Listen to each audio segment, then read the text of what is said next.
Morning to all my dear students of class 5. कैसे आप सब? अच्छे? Good, very good. Today we are going to do the vocabulary session of the chapter that I have already taught you. The name of the chapter is Remote Control Kit. I have already taught you this lesson, what this lesson is all about, what this chapter is all about. It's a play. ठीक है, तो आज हम इस chapter की vocab part करेंगे. So keep a pen and a copy before you and start writing with me and try to understand the meaning of the words. Okay, I'll give you the part of speech of the word, I'll give you the meaning of the word, I'll make one synonym and one antonym based on that particular word, and finally I will frame a sentence based on the word. Okay, so be ready, start writing with me. The first word is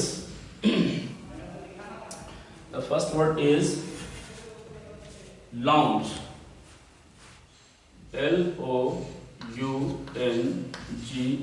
Lounge. Lounge is a noun. What is lounge? Lounge is a part of a house. एक घर का एक part होता है. What kind of part? A lounge is a room in which people sit to relax, to feel relaxed. It's a very comfortable room.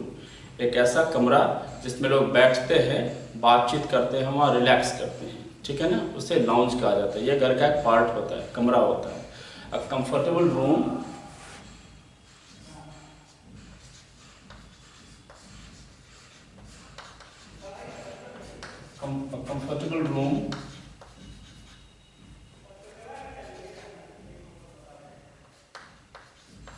in which people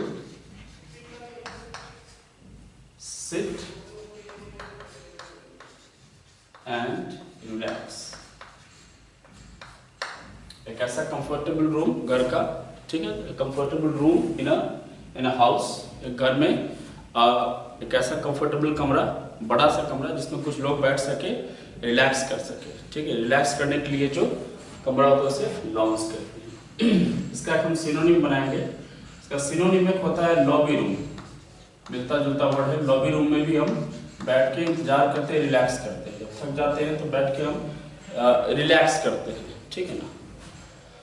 और एक ऐसा घर का पार्ट जिसमें लोग बैठते नहीं हो. सोचिए, एक ऐसा घर का पार्ट जिसमें लोग बैठते नहीं हो, रिलैक्स नहीं करते हो, वो चीज़ों को, थिंग्स को रखने के पर्पज से यूज किया जाता है. सो इसका एंटोनिम बना सकते हैं store room. Store room.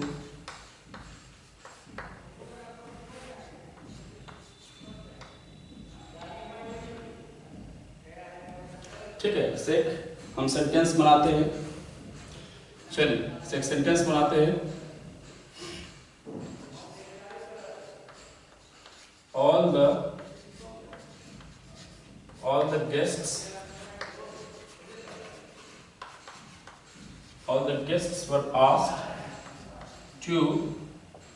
guests were asked to sit in the lounge. The article होता है लाउंज, नाउन बना के यूज कर दिया. सारे गेस्ट को कहा गया बैठने के लिए? घर के उस पार्ट में जिस पार्ट में लोग बैठ करके रिलैक्स करते हैं. That is lounge. Now the second word is gobble. It's a very important word. GOBBLE. It's a verb. Gobble is a verb. It's a process. It's a way of eating something. Gobble is a way of eating something. How do we eat when we gobble? We eat creating noise. We eat showing that we are extremely hungry, greedy to eat something. To eat hungrily and noisily, eat greedily and noisily.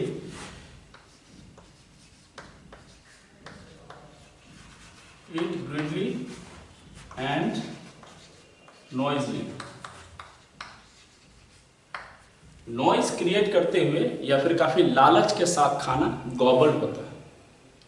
It's a way of eating. ये खाने का तरीका होता है. जल्दी जल्दी किसी चीज़ को खाना, काफ़ी ग्रीड के साथ, लालच के साथ, या आवाज़ करते हुए जल्दी जल्दी किसी चीज़ को खाना, इसे गॉबलिंग कहते हैं. ठीक है. इसका सिनोनिम हम बनाएंगे गल्प. GULP. गल्प मतलब होता है घोटना. ये भी एक खाने का तरीका ही होता है. ठीक है ना। और अगर कुछ चीज़ हम खाएंगे तो इसका एंटोनिम क्या हो जाएगा, हम उसे निकाल देंगे।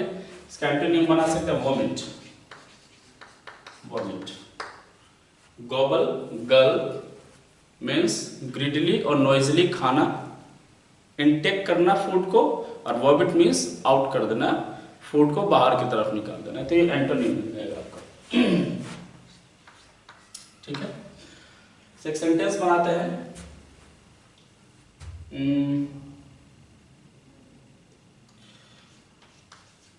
My brother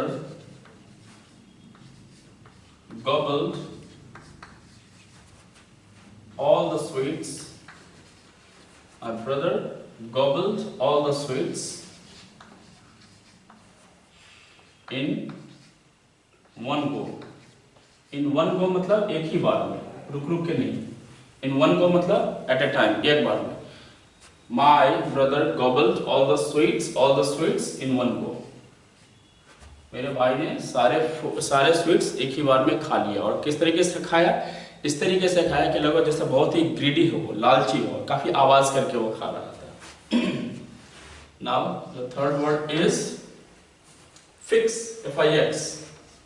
फिक्स एक नाउन भी है, फिक्स एक वर्ब भी है, लेकिन इस प्ले में the fix has been used as a verb. To fix means to repair, किसी चीज की मरम्मत करना। कोई मशीन, कोई डिवाइस, कोई चीज जो बैड स्टेट में चली गई है उसको फिर उसके प्रीवियस गुड स्टेट में लाना, अच्छे कंडीशन में लाना, ताकि the device, the machine starts functioning well. That is that process. The process of bringing the device back into the previous state is called fix. Fix means repair, मरम्मत करना। इसका मैं सिनोनिम यहाँ बनाया है। इसका एक सिनोनिम होता है mend, M-E-N-D. Mend means वही होता है मरम्मत करना, किसी खराब चीज को के साथ कुछ एक्ट करना ताकि उसकी मरम्मत हो जाए, वो अपने प्रीवियस स्टेट में हो जाए। ठीक है। और अगर हम किसी चीज की मरम्मत करते हैं तो वो गुड स्टेट में आ जाता है, प्रीवियस गुड स्टेट में आ जाता है, और फिर उसी चीज को अगर हम तोड़ मरोड़ देते हैं या फिर उसके साथ हम बैडली बिहेव करते हैं, बैडली ट्रीट करते हैं, तो वो वर्सन हो जाता है। वर्स एक एडजेक्टिव है,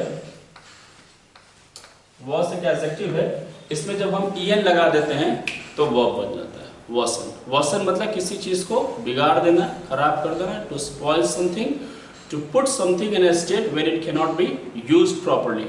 एंड टू फिक्स और to repair means to bring something, a device, a machine into a state where it can be used in a proper way, where it could function properly. To bring a device or machine in its previous good state. Now we are going to frame a sentence based on this particular word. So try to remember who was actually trying to fix what in this play. Who was trying to fix what in this play? Father was trying to fix the remote control. So make the sentence. Father was trying to fix the remote. Remote को पापा क्या करने की कोशिश कर रहे थे, fix करने की, मरम्मत करने की कोशिश कर रहे थे, रिपेयर करने की कोशिश कर रहे थे, उसे प्रीवियस गुड स्टेट में लाने की कोशिश कर रहे थे। Note down this words.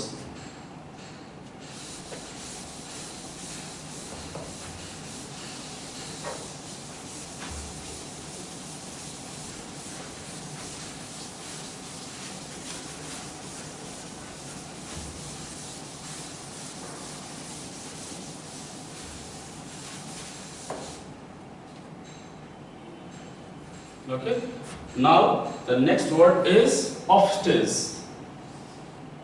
O-F-F-T-A-G. ये preposition plus एक noun से बना हुआ एक noun, adverb, sorry, noun के रूप में भी यूज होता है, लेकिन यहाँ पे adverb के रूप में यूज किया गया है। offstage noun के रूप में भी यूज होता है, और offstage जो है वो आपका adverb के रूप में भी यूज किया जाता है। In this particular play, offstage has been used as an adverb. What is the meaning of the word offstage? Whose voice came from upstairs. Whose voice was heard upstairs? Upstairs means not on the stage. मंच पे खड़ा हुआ नहीं, मंच से बाहर जो audience को दिखाई नहीं दे रहा है। मानो जैसे यहाँ पे कुछ लोग खड़े होकर के प्ले कर रहे हैं, नाटक कर रहे हैं, कुछ ड्रामा कर रहे हैं, तो जो यहाँ पे खड़े हैं वो सब ऑन स्टेज है, जिनको हम देख सकते हैं, जिनकी आवाज़ सुन सकते हैं और देख भी सकते हैं। लेकिन इस स्टेज के से बाहर से एक इनविजिबल पार्ट से कोई साउंड सुनाई दे रही है, वो साउंड ऑफ स्टेज साउंड होगी। ठीक है ना? वो साउंड कहाँ से आ रही है? ऑफ स्टेज आ रही है। Of stage means not on the stage, मंच पे नहीं।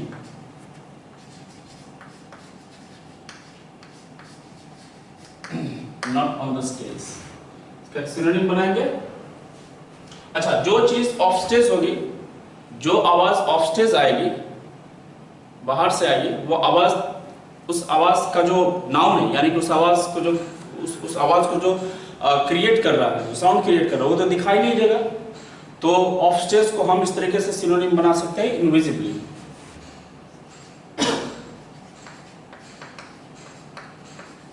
इनविजिबली, और इसका एंटोनिम हो जाएगा ऑन स्टेज।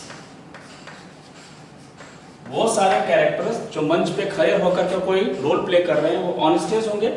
वो सारे कैरेक्टर्स जो मंच के बाहर से कोई प्ले कर रहे हैं, कोई नाटक कर रहे हैं, कोई ड्रामा कर रहे हैं, कोई साउंड क्रिएट कर रहे हैं, वो इनविजिबली क्रिएट कर रहे हैं या फिर ऑफ स्टेज क्रिएट कर रहे हैं। ठीक है? इसे एक सेंटेंस बनाते हैं।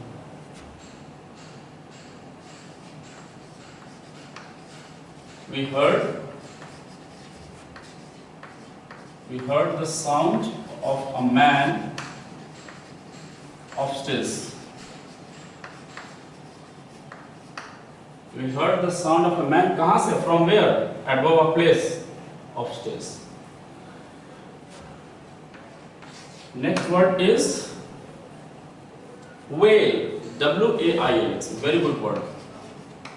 Wail. आपका यहाँ पे wail जो यूज किया हुआ है वो नाउन के फॉर्म में यूज किया हुआ है। वैसे wail वह भी होता है। wail मतलब होता है कराहना, धीरे धीरे चिल्लाना। ठीक है? wail. So the meaning of the word wail is a cry of pain. A cry of pain. दर्द की जो आवाज होती है ना, उसको wail कहते हैं, उसको wailing कहते हैं। दर्द में जो कराहना होता है, दर्द में जो हम कराहते हैं, to express our pain, that sound created is called wail. A cry of pain. इसका सिनोनिम मैं यहाँ बनाता हूँ। Howl एक वर्ड है, H-O-W-L. Howl मतलब ये होता है कराहना। Dogs howl. डॉग्स बाक, कुत्ते भौंकते हैं जब वो बात करते हैं या फिर जब चिल्लाते हैं, किसी पे गुस्सा करते हैं। लेकिन जब कुत्ते को पेन होती है ना, डॉग्स को जो पेन होती है, उस पेन की जो साउंड होती है उसको हाउलिंग कहते हैं। आपने सुना होगा कुत्ते को रोते हुए रात में, ठीक है ना, वो जो साउंड क्रिएट करता है ना, पेन का साउंड, जैसे कुछ दर्द महसूस हो रहा होता है, दैट साउंड इज कॉल्ड हाउल। और अगर क्राई ऑफ अगर पेन है तो इसका एंटोनिम क्या हो जाएगा? लाफ्टर, खुशी की आवाज़, लाफ्टर, L-A-U-G-H-T-E-R, लाफ्टर, खुशी के आवाज। सेंटेंस बनाते हैं। कौन वेल कर रहा था?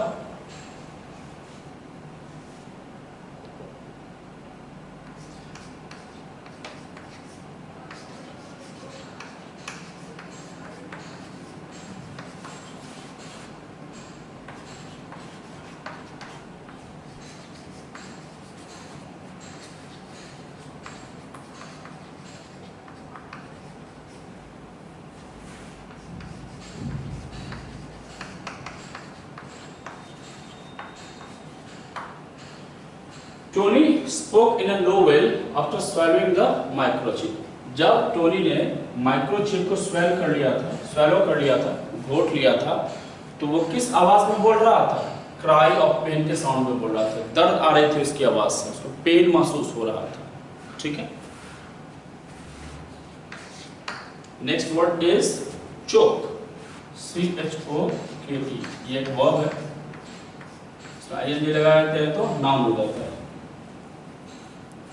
चोक, what is the meaning of the word choke? आपका गला चोक कर जाता है, क्यों? Because you are unable to speak. When you are unable to speak और you are unable to breathe, you are unable to breathe, आपको सांस लेने में दिक्कत हो रही है और आपको बोलने में परेशानी हो रही है, that means your throat is choking, आपका गला चोक कर रहा है। हम कभी कुछ घोट लेते हैं, कुछ खा लेते हैं, गले में फंस जाती है, जिसकी वजह से हम सांस नहीं ले पाते हैं अच्छे तरीके से, ब्रीथ नहीं कर पाते, इनहेल एक्सहेल नहीं कर पाते, that is called choking, unable to breathe, सांस लेने में दिक्कत।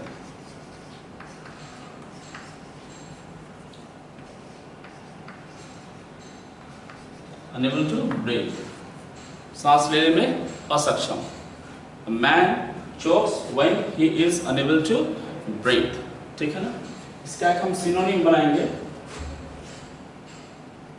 कफ, जब हम खांसते हैं तभी तो हमें सांस लेने में दिक्कत होती है ना, और इसका एक हम एंटोनिम बनाएंगे अनक्लॉग, गले को साफ कर देना, गले को साफ कर देना ताकि इजिली हम ब्रीथ कर सकें, हमें प्रॉब्लम नहीं हो, नॉस्ट्रल से जो हम नाक से जो हम ऑक्सीजन लेते हैं उसमें हमें प्रॉब्लम नहीं हो। अगर गले में बहुत ज़्यादा खराश होगी, खांसते रहेंगे, चोक करेगा हमारा गला, तो हमें ब्रीदिंग में भी प्रॉब्लम होती है, सांस लेने में भी दिक्कत होती है।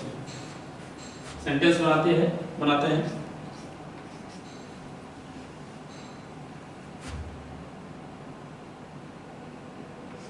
इसी पे।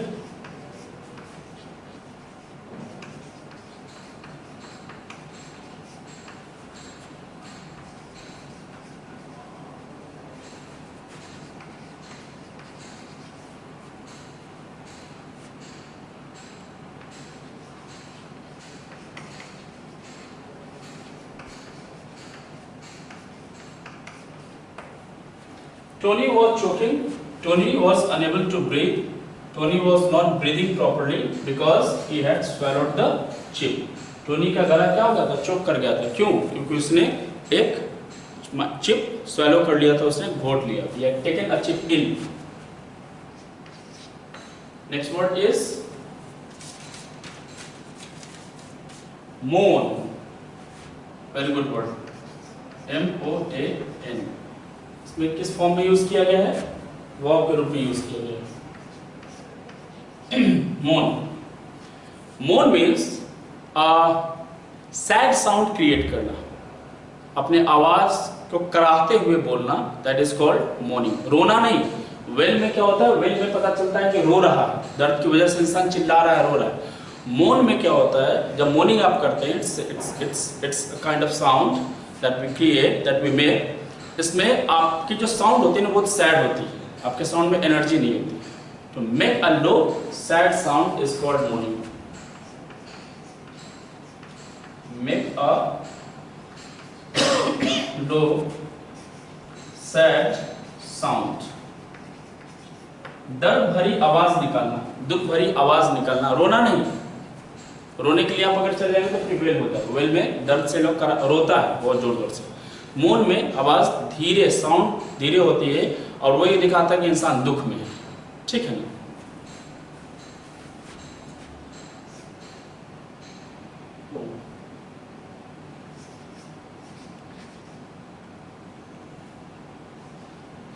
इसका सिनोनिम हो जाएगा ग्रोन, ग्रोन मतलब भी मोन ही होता है, to make a low sad sound. और इसका एंटोनिम बहुत आसान है, लाफ, हंसना, हंसते हुए आवाज निकालना, खुशी दिखाना, अपने आवाज से हैप्पीनेस शो करना, इट्स कॉल्ड लाफ, अपने आवाज से सैडनेस शो करना, इट्स कॉल्ड मोन और ग्रोन। सेंटेंस बनाते हैं।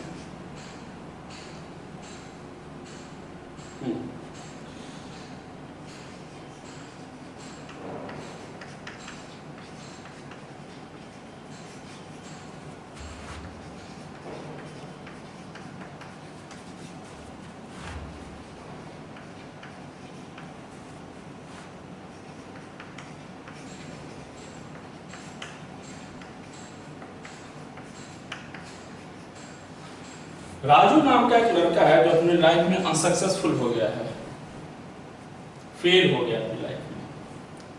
अब फेल हो जाने की वजह से वो सैड हो गया है, तो अब जब कभी भी वो बात करता है लोगों से ना, तो मोन करते हुए बात करता है, यानी कि लो सैड साउंड क्रिएट करते हुए बात करता है, उसके साउंड में एनर्जी नहीं होती है, वो हंसते हुए लाफिंग करते हुए एनर्जी के साथ नहीं हंसता है, वो किस तरीके से बात करता है? एनर्जी के साथ नहीं बात करता है। वो कैसे बात करता है? He talks making a low sad sound. Why? Because he has failed in his life. अपनी जिंदगी में वो फेल कर गया है, इसलिए वो हर बार क्या करते रहता है? मोर्निंग करते रहता है। यानी कि जब कभी भी वो कुछ बोलता है तो उसकी साउंड जो होती है वो लो होती है और सैडनेस फील होती है उसके साउंड से, सैडनेस ग्लिंट होती है, सैडनेस छलकता है उसके साउंड से। ठीक है, चलिए ये सब बहुत सारे बहुत इंपॉर्टेंट वर्ड्स हैं, सबकी प्रैक्टिस अच्छे से करेंगे तो आपको आने वाले टाइम में वोकैबुलरी पोर्शन में आपको कहीं कोई प्रॉब्लम नहीं होगी। बेसिक वर्ड्स आपके क्लियर रहेंगे, एडवांस वर्ड्स को आपको समझने में प्रॉब्लम नहीं होगी और डे टू डे लाइफ में भी आप इन सारे वर्ड्स को यूज कर सकते हैं।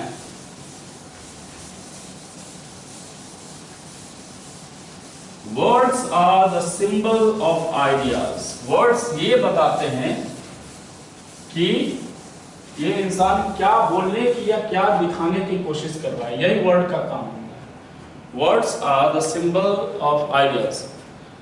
शब्द से हमें पता चलता है कि किसके बारे में बात हो रही है, क्या बात हो रही है, क्या फीलिंग है, क्या एक्सप्रेशन है, कौन सा सिचुएशन है, ये सब वर्ड से पता चलता है। ठीक है ना?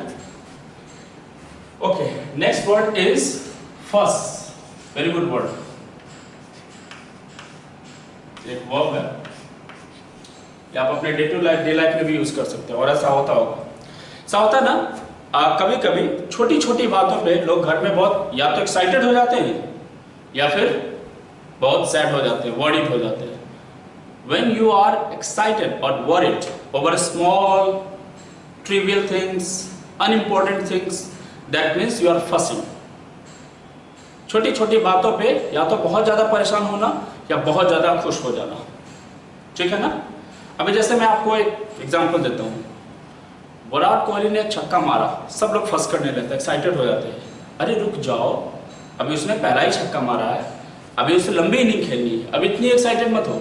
Who knows कि नेक्स्ट बॉल पे वो आउट हो जाए और अचानक से विराट कोहली आउट हो गया, तो अब लोग एक्साइटेड नहीं होंगे, वरीड हो जाएंगे। अरे Virat Kohli is out, now who is going to bring the cup, who is going to make the team win, कौन जिताएगा टीम को? तो अभी चिंता करने की जरूरत नहीं है, अभी हमारे पास हार्दिक पांड्या तक बैट्समैन है, तभी बहुत ज्यादा वरीड होने की जरूरत नहीं है। दैट मीन्स डोंट फस when Virat Kohli hits the first six and don't fuss when Virat Kohli is out. जब विराट कोहली आउट छक्का मारे, पहला छक्का, तो बहुत ज़्यादा एक्साइटेड होने की जरूरत नहीं है, और जब विराट कोहली आउट हो जाए तो भी बहुत ज़्यादा वरीड होने की जरूरत नहीं है। अभी हमारे पास और भी बैट्समैन हैं, ठीक है ना? ऋषभ पंत है, हार्दिक पांड्या है, और भी होंगे, ठीक है ना? केएल राहुल है, केदार यादव, ये सभी मैच जिता सकते हैं, तो ज़्यादा चिंतित होने की जरूरत नहीं है। तो when you are excited or worried over small unimportant things,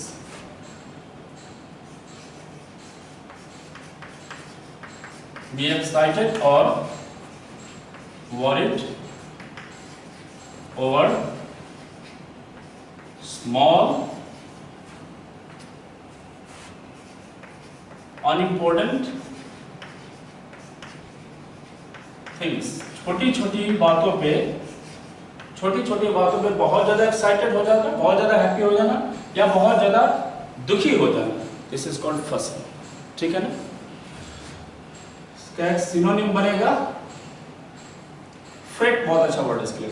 freight मतलब ये होता है चिंता करना, मिलता ही जुलता वर्ड, एग्जैक्ट वर्ड नहीं है। फ्रेट में कभी इंसान एक्साइटेड नहीं होता, फ्रेट में इंसान वरीड होती हो, लेकिन फर्स्ट में वरीड भी होता है, तो ये मिलता जुलता वर्ड फ्रेट। और जब बहुत ज़्यादा इंसान चिंता करने लगे तो उसका एंटोनिम क्या बनाएंगे? Don't freight, B relaxed. Relax, comfort feel करना, वरी फील नहीं करना, चिंता फील नहीं करना। सेंटेंस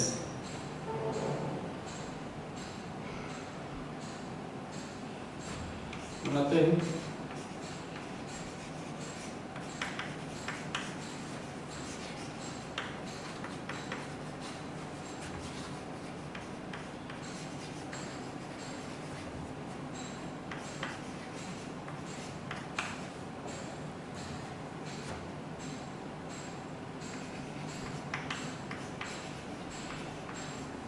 Nobody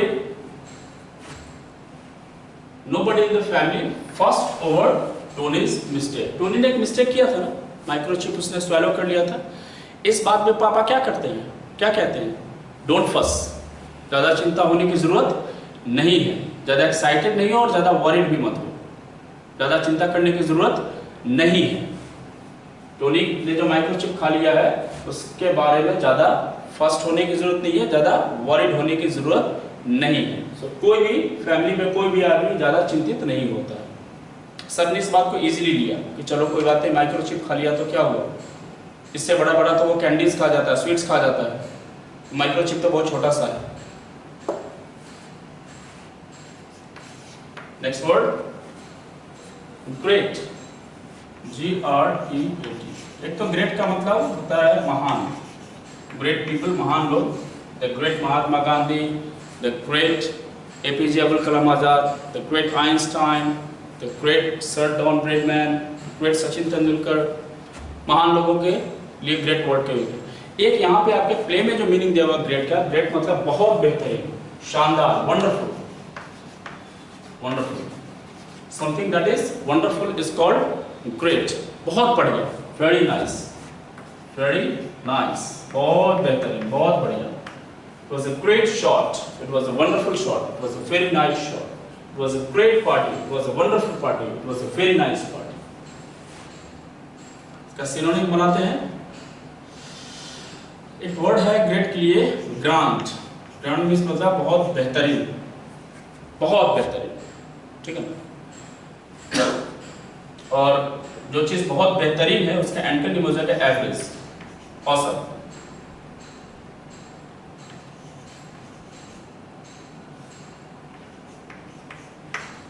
एवरेज, औसत, औसत दर्जे का, ठीक है। एक एग्जांपल देता हूं उससे आप समझिए।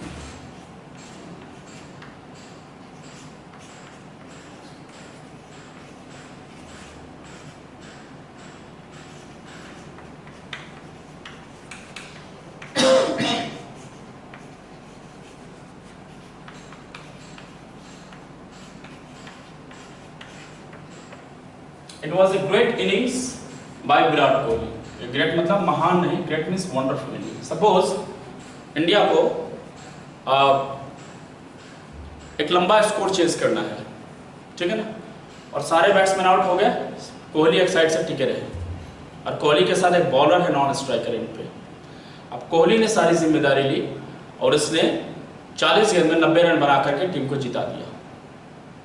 So many boundaries and sixes he hit। So it was a great inning, it was a wonderful inning, it was a very nice inning, it was a grand inning, बहुत बेहतरीन, शानदार इनिंग थी ना। 40 गेंद में 90 रन बना दिया और टीम को जिता दिया, सारे बैट्समैन आउट हो गए थे।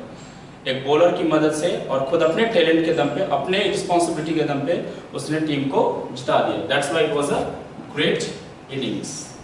ध्यान दीजिएगा, इनिंग्स जो होता है ना हमेशा सिंगुलर यूज होता है, भले उसके पीछे ए लगे या एन लगे, लेकिन इनिंग्स हमेशा सिंगुलर यूज किया जाता है। जब सिंटैक्स पढ़ेंगे आप सब्जेक्ट वर्ब एग्रीमेंट, उसमें ये दिया हुआ है कि कुछ ऐसे वर्ड होते हैं जो सिंगुलर ही यूज होते हैं, दिखने में लगते हैं प्लूरल बट सिंगुलर यूज होते हैं।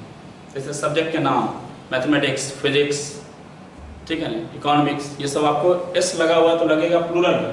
कुछ खेल के नाम, बिलियर्ड्स, कुछ डिजीज के नाम जैसे मीजल्स, ठीक है ना, ये सब आपको एस लगा हुआ आखिरी में लगेगा प्लूरल है, बट ये इसे कंसीडर करते हैं सिंगुलर, ठीक है। Next word is tiny, TINY। This is an adjective, ये क्या adjective है? Tiny means बहुत छोटा। माइक्रोचिप जो होता है ना रिमोट का, या सिम कार्ड जो होता है मोबाइल का, वो बहुत टाइनी होता है, बहुत छोटा होता है, very small in size, very small in size, size में बहुत ही छोटा, ठीक है ना। इसका सिनोनिम बनाते हैं, बड़ा अच्छा वर्ड है माइन्यूट। माइन्यूट मतलब ये होता है बहुत छोटा, इसका साइज बहुत छोटा, लेंथ बहुत छोटा हो, हाइट बहुत छोटी हो, ब्रेथ बहुत छोटा हो, और कुछ ही बहुत छोटा तो उसका एंटोनिम बहुत बड़ा। तो बहुत बड़ा का हो जाएगा ह्यूज, HUC। एक सेंटेंस में आता है, it's famous sentence based on this word, what was that tiny thing which Tony swallow, वो कौन सी सबसे छोटी चीज़ थी? बहुत छोटी चीज़, सबसे छोटी नहीं, बहुत छोटी चीज़। वो कौन सी चीज़ थी जो बहुत छोटी थी जिसे टोनी ने स्वैलो कर लिया था, खा लिया था? माइक्रोचिप। बनाते उसी सेंटेंस में।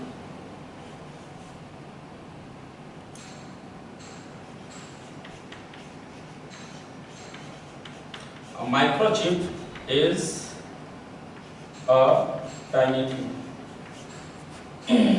Microchip is a tiny thing. A microchip is a tiny thing. Yeah, a microchip is of tiny shape. Tiny shape. एक माइक्रोचिप बहुत छोटे शेप का होता है, ये मैं लिख ही देता हूँ, प्रॉब्लम नहीं होगी। Microchip is of tiny shape. एक माइक्रोचिप बहुत ही छोटे आकार का होता है, बहुत छोटा होता है, जो रिमोट में पाया जाता है। So this way your this particular set of 10 words has come to an end. As usual, I suggest you to remember the spelling of the word first, then try to get the part of speech of the word, try to understand the meaning of the word. It's not very necessary to remember the definition of the word, it's necessary to remember the meaning of the word. Yes, of course, if you have remembered the word, if you remember the words, the meanings, that is also going to be fruitful. But more fruitful would be when you, learned the meaning, actual meaning of the word, how to use the word in daily life. Then try to remember at least one antonym and one synonym based on the word, so that the stock of your vocabulary increases. And I framed a sentence based on the word, and you also, since you are in class 5, now you are at a stage where you can construct a sentence on your own. Try to make a sentence on your own based on every single given word. Okay? Surely, this way or this particular session of 10 words has come to an end. See you in the next video. Thank you very much.